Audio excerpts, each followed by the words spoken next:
అందరికీ హాయ్ అండి. ఇక్కడ నేను పచ్చి కొబ్బరి తురుముతున్నానండి. పక్కన పెట్టేసుకుందామండి.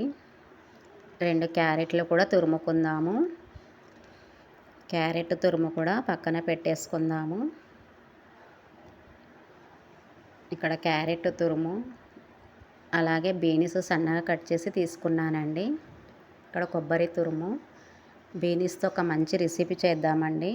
స్టవ్ పై కడాయి పెట్టుకొని 2 టేబుల్ స్పూన్ల ఆయిల్ వేసుకుందామండి. అలాగే పోపు దినుసులు వేయించేసుకుందాము. పోపు దినుసులు కూడా వేయించేసుకున్నాక సన్నగా తరిగిన బీన్స్ కూడా వేసి వేయించుకుందామండి ఆయిల్లో. కాసేపు మూత పెట్టి మగ్గిద్దామండి. మళ్ళీ మూత తీసి చూద్దామండి.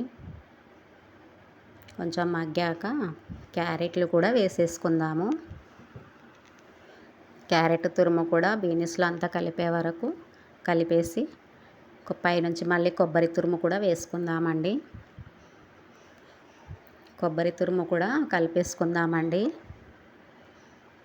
మొత్తం కలిపేశాక 1/2 టీ స్పూన్ పసుపు వేసుకుందాము.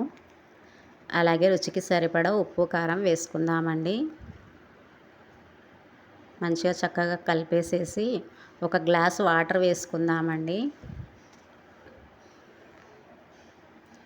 వాటర్ అంతా కలిసిపోయేటట్టు కలిపేసి మూత పెట్టి ఒక 2-3 నిమిషాలు ఉడికించుకుందామండి. ఈ వేపుడు చాలా బాగుంటుందండి చపాతీలోకి అన్నిటిలోకి. మళ్ళీ మూత తీసి కలిపేసుకుందామండి. బీన్స్ చక్కగా ఉడికిపోయిందండి. బాయ్ అండి.